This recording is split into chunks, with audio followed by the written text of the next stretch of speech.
कि खतना करने से एड्स की बीमारी नहीं होती, खतना कराने से कैंसर की बीमारी नहीं होती। आज पूरे अमेरिका में, बर्तानिया में, रशिया में, पनामा में, ऑस्ट्रेलिया में आम ऐलान हो गया है कि जो एड्स से और खतना से बचना चाहते हैं खतना कराएं। आज अमेरिका के अंदर 60-60 साल के बूढ़े खतना करा रहे हैं। अल्लाह, ये इस्लाम का एजाज नहीं तो क्या है ना? तो मालूम ये हुआ कि खतना रियल में इंसान बच्चा जब पैदा होता है उसके बदन में एक ऐब होता है जिसको खतना के जरिए दूर किया जाता है। तवज्जो चाहता हूँ, खतना के जरिए दूर किया जाता है। अगर इसकी मिसाल चाहिए, बॉम्बे का, हिंदुस्तान का सबसे बड़ा कैंसर का हॉस्पिटल टाटा हॉस्पिटल बॉम्बे चले जाइए, 85% कैंसर के मरीज इसी मकाम पे कैंसर के शिकार मिलेंगे। तो खतना रियल में है क्या? जब बच्चा पैदा होता है तो उसके बदन में एक ऐब होता है, नुक्स होता है, जिसको खतना के जरिए, बोलिए, दूर किया जाता है। ए अल्लाह, दुनिया के बच्चे पैदा हो तो उनकी खतना बाद में, लेकिन जब रसूल पाक इस धरती पे आए तो आप पहले से खतना शुदा क्यों? तो जवाब मिला, अरे नादान, जिस रसूल को हमने तमाम ऐबों से पाक करके भेजा उस रसूल को एक ऐब देके दुनिया में कैसे भेज देता? इसीलिए खतना शुदा भेजा ताकि कहा जा सके ये बेऐब रसूल है, ये नारैब रसूल है, ये ऐसा रसूल है जिसकी जात के अंदर कोई ऐब नहीं। सुभान अल्लाह, सुन के बोल दीजिए सुभान अल्लाह। अब आखिरी चीज ले लीजिए। जब मेरा नबी, देखिए प्योर मिलादे मुस्तफा पे चलना है, लेकिन बताने का ढंग दूसरा है, साइंटिफिक पहलू से मिलादे मुस्तफा, साइंटिफिक पहलू से। जब मेरा नबी इस धरती पे आया, पहले से नाफ बुरीदा समझते हैं? नहीं। जब बच्चा पैदा होता है तो माँ के पेट से बच्चे के पेट तक एक नाभि लगी रहती है ना? कभी अपने पेट में देखिएगा निशान दिखता है कि नहीं? तो बच्चे के पेट से माँ के पेट तक एक नाभि लगी रहती है। जैसे ही बच्चा पैदा होता है दाई या डॉक्टर को बुलाया जाता है। दाई या डॉक्टर फौरन उसको काटते हैं। अगर नहीं काटेंगे तो बच्चा मर जाएगा, नहीं काटेंगे तो बच्चा, यानी मालूम ये हुआ बच्चा अपनी मौतो जिंदगी के लिए डॉक्टर या दाई का मोहताज होता है। डॉक्टर या दाई उस नाभि को ना काटे तो बच्चा मर जाएगा। बच्चा अपनी मौतो जिंदगी के लिए डॉक्टर या दाई का मोहताज। ए अल्लाह, दुनिया के बच्चे पैदा हो तो उनकी नाभि बाद में कटे, लेकिन रसूल पाक जब इस धरती में आए तो आपकी नाभि पहले से कटी हुई क्यों? तो जवाब मिला, अरे नादान, जिस सारी कायनात को हमने जिस रसूल का मोहताज बनाया उस रसूल को एक डॉक्टर या दाई का मोहताज बना के दुनिया में कैसे भेज दिया? सारी कायनात को जिस रसूल का मोहताज बनाया उस रसूल को एक डॉक्टर या दाई का मोहताज बना के कैसे भेज देता? इसलिए अपने नबी को नाफ बुरीदा भेजा। आखिरी क्वेश्चन, ठीक है? साइंटिफिक पहलू से मिलादे मुस्तफा, ठीक? ए अल्लाह, दुनिया में जाने के बाद जब इस नाभि को कटना था, ठीक है, दुनिया में जाने के बाद जब इस नाभि को कटना था तो माँ के पेट के अंदर तूने इसको जोड़ा क्यों? बात समझ में आई? दुनिया में जाने के बाद, बच्चा पैदा होने के बाद जब इस नाभि, समझ रहे हैं ना, इस नाभि को कटना था तो माँ के पेट के अंदर तूने इसको जोड़ा क्यों? देखिए साइंटिफिक पहलू से, जब बच्चा शुरू के दिनों में माँ के पेट में होता है, नर्म व नाजुक एकदम, जैसे रुई होती है ना, रुई का गाला छोटा सा टुकड़ा ज़रा से धक्के में टेढ़ा मेढ़ा हो जाए। अब माँ को चलना भी है, उठना भी है, बैठना भी है, काम भी करना है, और वो गोश्त का लुथड़ा जो बच्चा बनने वाला है, जो बच्चा बनेगा, वो इतना नर्म है, नाजुक है कि ज़रा से धक्के में टेढ़ा मेढ़ा हो जाए तो अल्लाह ताला अपनी कुदरत कामला से माँ के अंदर, पेट के अंदर पानी भर देता है। माँ के पेट के अंदर पानी भर देता है कि अब माँ चले, उठे, बैठे, कुछ भी करे, सारा धक्का पानी पे लगेगा, पानी गोल गोल घूमेगा, वो बच्चा आराम से उसमें तैरता रहेगा। अरे बोल के बोल दो, खुदा की कुदरत। और याद रखो, अगर अल्लाह ऐसा ना करता तो आज हम लोग जितने सीधे सीधे बैठे हैं ना, किसी का हाथ यहाँ से निकला रहता, किसी की टांग यहाँ से, किसी का मुंह यहाँ से, है ना।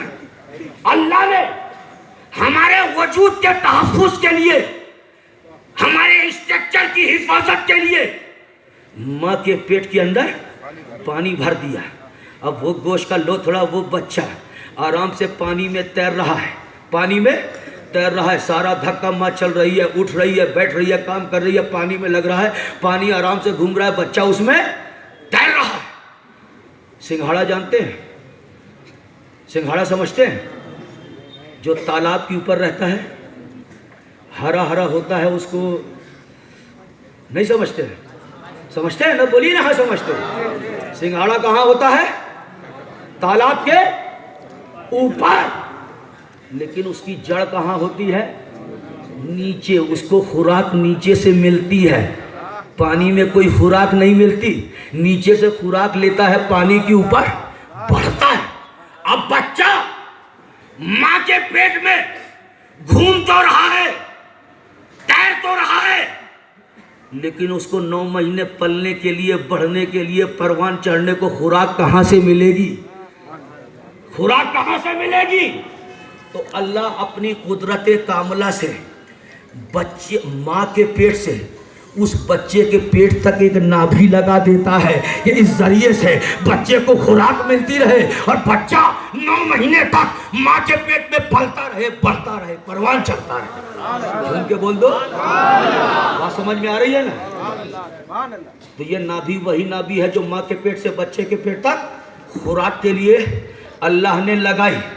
ठीक। अब एक चीज, पॉइंटेबल क्वेश्चन, बच्चे की खुराक माँ के पेट के अंदर क्या होती है?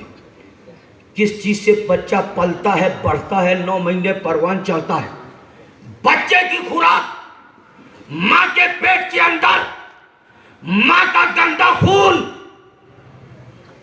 क्योंकि जब औरत हामला होती है, पीरियड बंद, एमसी पीरियड बंद, माहवारी बंद, क्योंकि वही अब बच्चे की ग़िज़ा है, उसी से बच्चा खाएगा, उसी से बच्चा पलेगा, उसी से बच्चा बढ़ेगा। इसीलिए डॉक्टरों का, साइंसदानों का मुत्तफ़िक़ा फैसला कि जो औरत महीने में नापाक ना हो कभी वो माँ नहीं बन सकती। जिसको एमसी पीरियड ना आए वो माँ नहीं बन सकती, जिसको माहवारी ना आए माँ नहीं बन सकती। क्योंकि बच्चे की खुराक जिससे बच्चा पलता है, बढ़ता है, 9 महीने परवान चढ़ता है, वही जब उसके अंदर नहीं है तो बच्चा बनेगा किससे, पलेगा किससे, बढ़ेगा किससे? बात आ गई समझ में? ठीक, आगे चलो।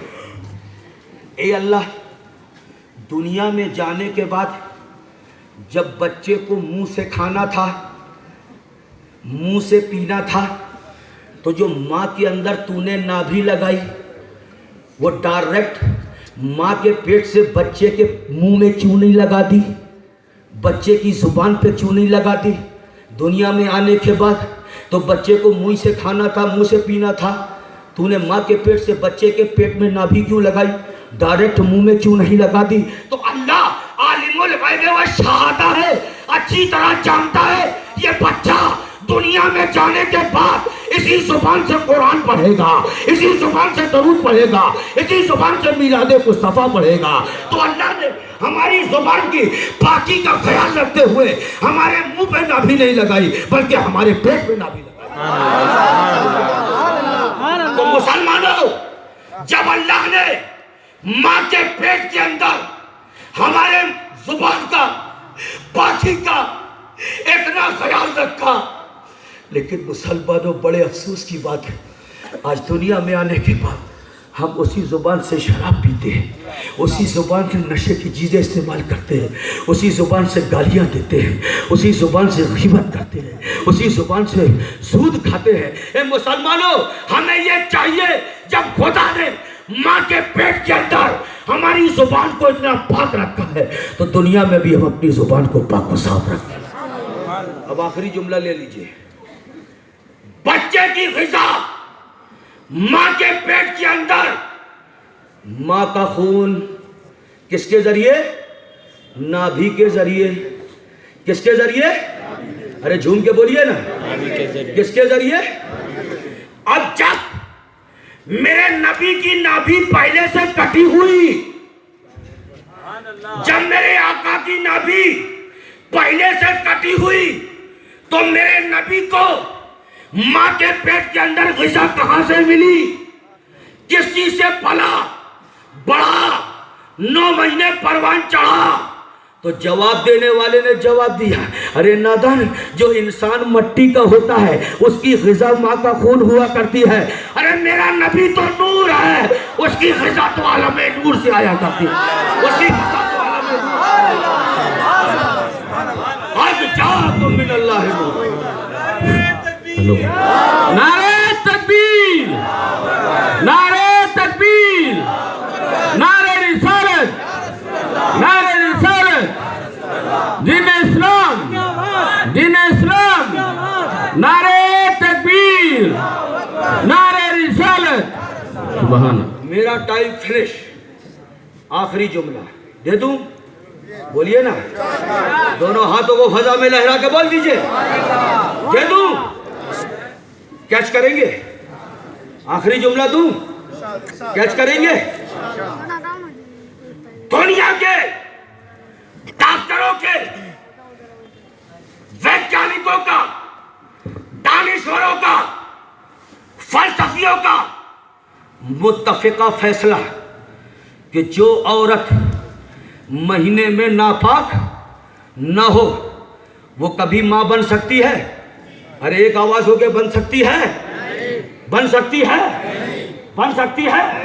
मुझे कहने दिया जाए, इसी धरती पर, इसी जमीन पर एक ऐसी भी औरत गुजरी, शहजादी मुस्तफा, खातून जन्नत, सैयदतना फातिमा ज़हरा रज़ी अल्लाह ताला अन्हा। आप जिंदगी में कभी नापाक नहीं हुई, ऐसी नापाकी जो माने नमाज हो, कभी नापाक नहीं, जिंदगी में कभी नापाक नहीं। तो इमाम हसन और हुसैन की पैदाइश कैसे हो गई? अरे दोनों हाथों को फजा में लहरा के बोल दो, अरे इमाम हसन और हुसैन की पैदाइश कैसे हो गई? जब सारी दुनिया के डॉक्टर, सारी दुनिया के वैज्ञानिक, सारी दुनिया के दानिश्वर अपना सर पकड़ के बैठे थे, उस वक्त बरेली का ताजदार बरेली से पुकार उठा, या रसूल अल्लाह, तेरी नस्ले पाक में है बच्चा बच्चा नूर का। अरे तू है आईने नूर, तेरा सब घराना नूर।